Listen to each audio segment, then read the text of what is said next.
Title: The Complete History of Australia. From Ancient Dreamtime to Modern Nation.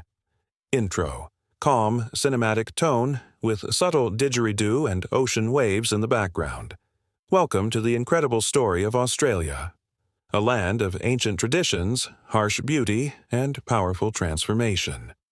From the world's oldest continuous culture to a modern, vibrant democracy, Australia's history is one of resilience, discovery, and change.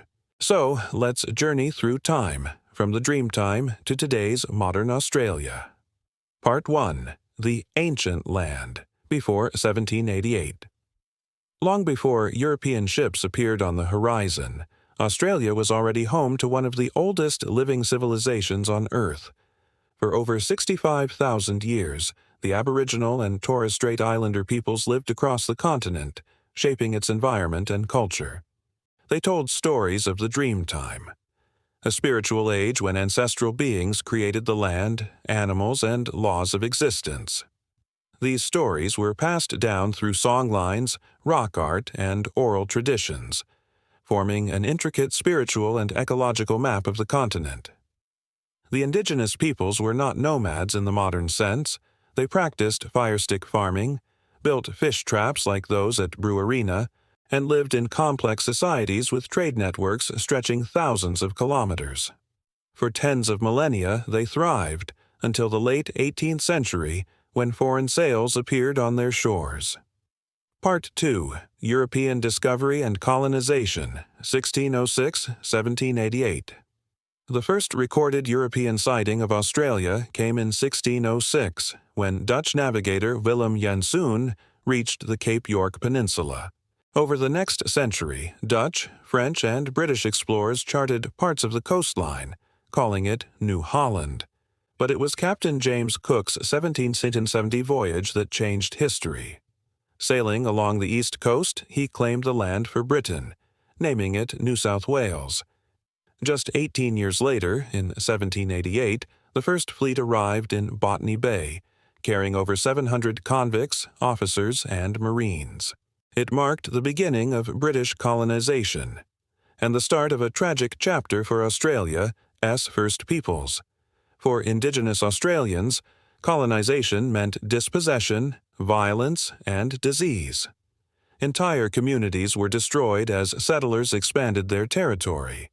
This period is remembered as the Frontier Wars, lasting well into the 20th century, a struggle often overlooked in mainstream history. Part 3. The Colonial Era, 1788 to 1850s. The colony began as a penal settlement, but it quickly expanded. Convicts cleared land, built roads, and established towns. Governors like Lachlan Macquarie transformed Sydney from a prison camp into a growing colonial city. By the early 1800s, free settlers began arriving, seeking new opportunities. Agriculture, wool production, and trade grew rapidly. In 1825, Van Diemen's Land, now Tasmania, became a separate colony, and more followed, including Western Australia, South Australia, and Victoria. But beneath this growth lay a dark reality: the systematic displacement of indigenous communities. Many Aboriginal people were pushed off their lands or forced into missions, while frontier conflicts claimed countless lives. Part 4. The Gold Rush and Economic Boom, 1851–1890s. Everything changed in 1851, when gold was discovered in New South Wales and Victoria. Thousands rushed to the gold fields, not just from Britain, but from China, America, and Europe. Australia's population exploded, and so did its wealth. The gold rush created bustling towns, newspapers, and democratic movements. In 1854, miners at Eureka Stockade in Ballarat rebelled against unfair mining laws. Though it failed militarily, the rebellion became a symbol of Australian democracy and resistance. By the late 1800s, Australia's colonies had developed their own governments, parliaments, and economies, yet they still remained separate under British rule. Part 5. Toward Federation, 1890–1901. As the century closed, a new idea began to grow: federation. leaders across the colonies saw the need for unity, to share defense, trade, and a national identity.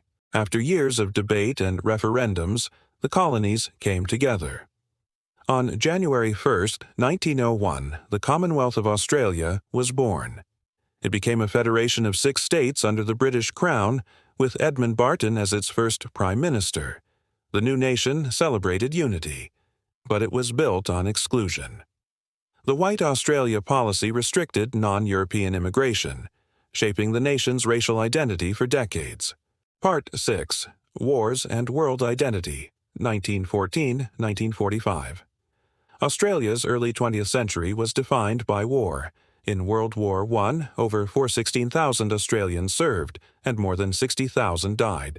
The Anzac legend was born at Gallipoli in 1915, symbolizing courage and mateship. But the war also brought division over conscription, economy, and loss.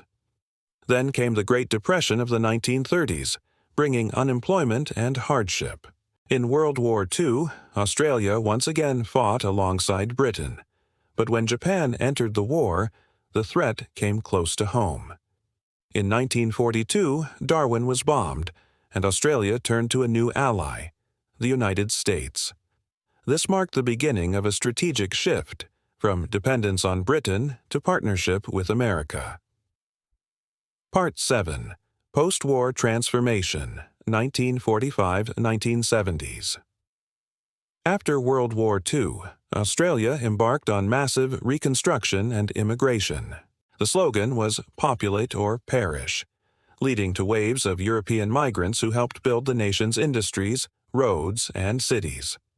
By the 1950s and 60s, Australia was booming. Modern suburbs, cars, and television transformed daily life. In 1956, Melbourne hosted the Olympic Games, marking Australia's arrival on the world stage. Social change followed.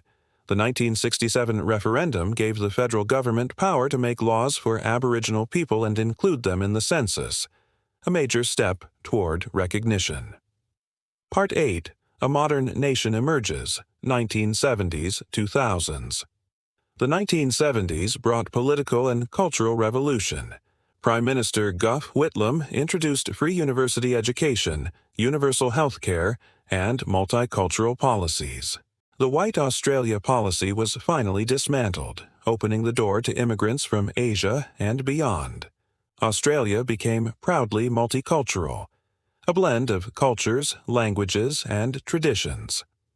In 1992, the Mabo decision recognized Indigenous land rights for the first time, overturning the myth of terra nullius, the idea that the land belonged to no one before European settlement. That same decade saw Australia grow as a global player, hosting the Sydney 2000 Olympics, one of the most celebrated in history. Part 9. Australia, Today, 2000–present. Modern Australia is a story of both pride and challenge. It's a country known for its democratic stability, strong economy, and natural beauty, from the Great Barrier Reef to the Outback. Yet it continues to face questions about identity and justice. Debates over Indigenous recognition, climate change, and republicanism, whether to keep the British monarch as head of state, still shape national conversation. In recent years, Australia has strengthened its ties with Asia and the Pacific while balancing global alliances with the United States and the United Kingdom. Through fire, drought, pandemic, and political change, Australians have shown one enduring trait: resilience.